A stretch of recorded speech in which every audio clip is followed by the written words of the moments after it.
มังเออสำนีฮอดอ้าวสวัสดีทุกคนครับไก่เราตะกลึงเชียร์ปองกระนงนะก่อนนางหมกข้อกันนะได้มาเต็มโต๊ะเลยครับกระเราตะนับเสียงหมดนะเหยาก็บ้านร้ายลูกเสียงหมดนะโกลนละเมอเถอะนะช้อนแล้วก็ได้แจ๊ปลายกวาบนี่นะนี่คือหัวใช้เท้านะครับมากินกับน้ำพริกครับน้ำพริกปลาต้มนะเชียร์กับฮอกแก่เราตะอันนับบ่อไหนเลยนะ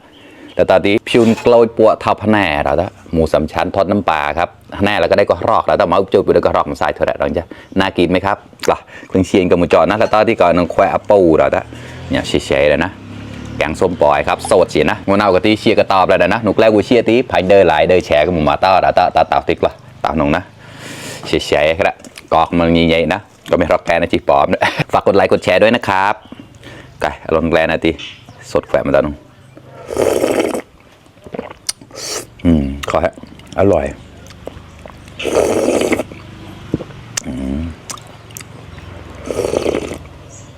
ตอนกว่าแรกๆเขาเชียร์บอลนะฮะเชียร์เลยถ้ากก็น้องแจ็คโลนไปก็เชียร์บอลนะทีตามมาหนูนั่นก็เชียร์กันอย่างนี้ทีกูเชียร์บอลกูตัดต่อเคลปได้แล้วแต่บางอย่างนะแต่ที่มีในมือแต่ตอนนั้นแกลสแลกคงอย่างนะอย่างกับตีเต่าเห็นนะมาน้ำพริกปลาครับเนี่ยร็อกแกะเฉยๆแล้วละเรามันร็อกแกะก็ตีกุ้ยจอบนะบุญนะเราทักแล้วก็ตีเล่งแหลกับปลาหนูนะร็อกแกะไปหนาวก็เชียร์คอสคอมัวๆแหละไปเดินบุญนะเขาน้ำปองมุสลอนแล้วทักกัดเต่าๆอย่างนะคลุกให้เข้ากันเลยครับขยำข้าวแบบนี้นะอร่อยพวีแล้วทักเชียร์ในรับหัวน้ำมันกวนกับราวีละเชือกราวีแล้วทักเชียร์ร็อกแกะบลันเดเบอร์เด็กเลยเนี่ย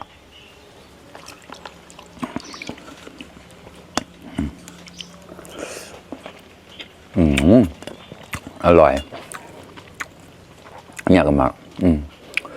ผักคะน้าใช่ไหมผักคะน้า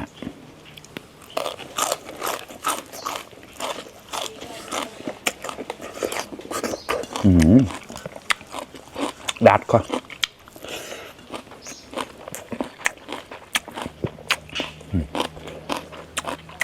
ร้านเจอซอสซ้อนนี่หนีแล้วนะ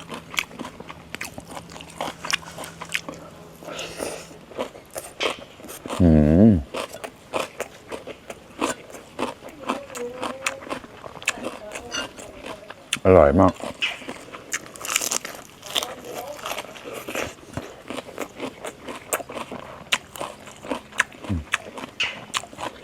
เนี่ยบอกแล้วนะเนี่ยคุยบอกนะเนี่ยสดๆหลาดๆนะ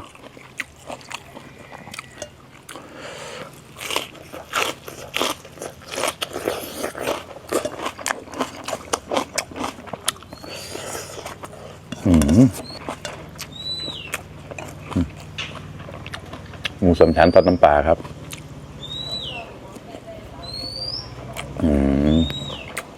ก็เข้ากันปากมากันแล้วก็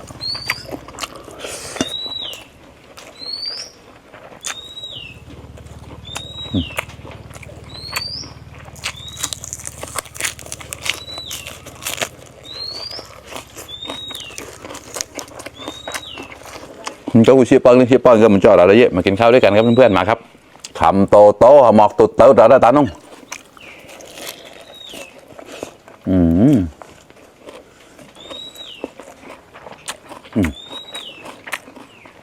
เนี่ยก็ไม่น่ารายแล้ว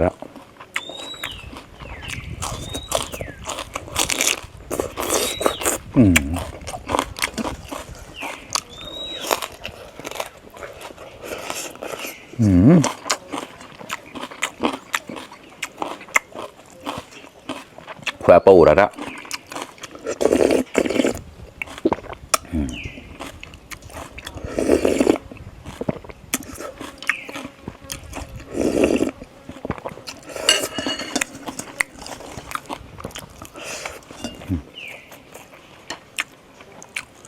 หัวไชเท้าดองครับกว่าแล้วก็คำโตหมอกตุดเต้าแล้วตาน้อง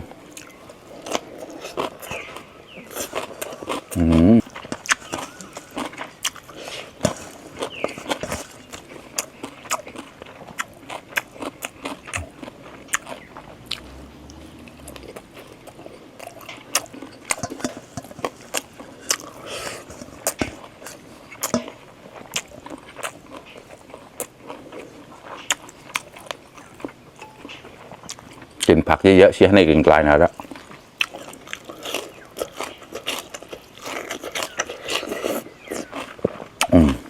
ดาดก็หวานครับเชี่ยไหนนะ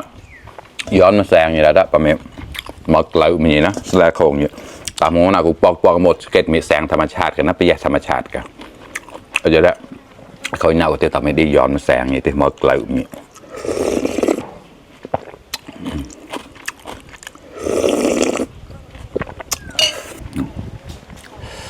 จุดรักแกะนี่ปะอร่อยมากข้อออกมากระดาษแล้วจ้ะนี่หูไปเดินไปเลยเชียบแบบนี้เชียได้แขวะแล้วจ้ะใช่มาค่ะนะลายลิงจอบมาแหลกกันเราดับลันนะเมียงมานเป็นมองกันดิออดมันอย่างกันในมาดังเชียอะลายจอบดิเล่นกรปลายแล้วนะตอนก็เฟดถ้าเราแกะมวยคุมซอเดี๋ยวนะกลังแล้วก็กวนฉุกแหละยี่โกลนเกตแล้วจ้ะข้อมาค่ะ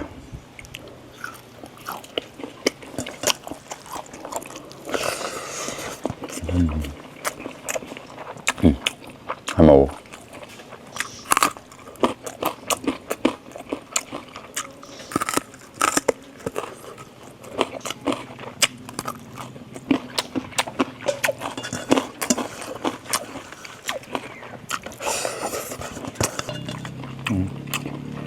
กัดแล้วต่อได้แล้วนะ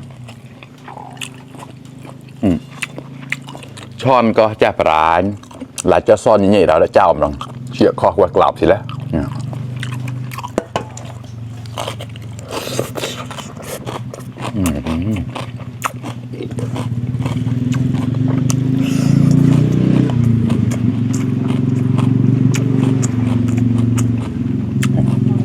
ข้างในก็เลยก็รอ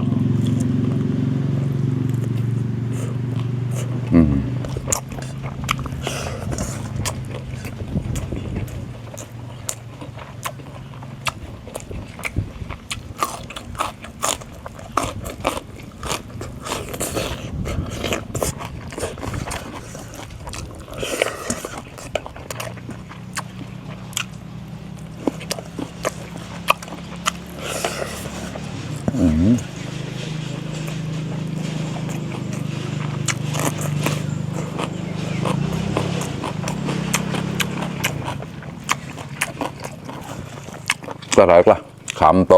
หมอกโตเต่าน้อง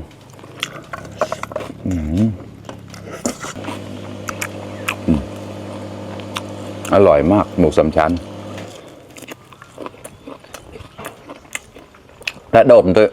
กลอนเราจะยิ่งรับชิวกว่ามองตาเขาเฉยมันแล้วข้อมาค่ะกรอบ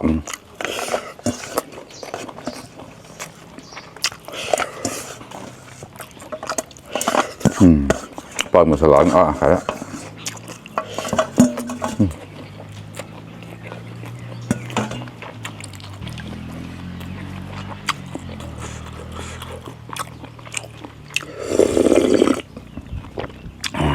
ขอ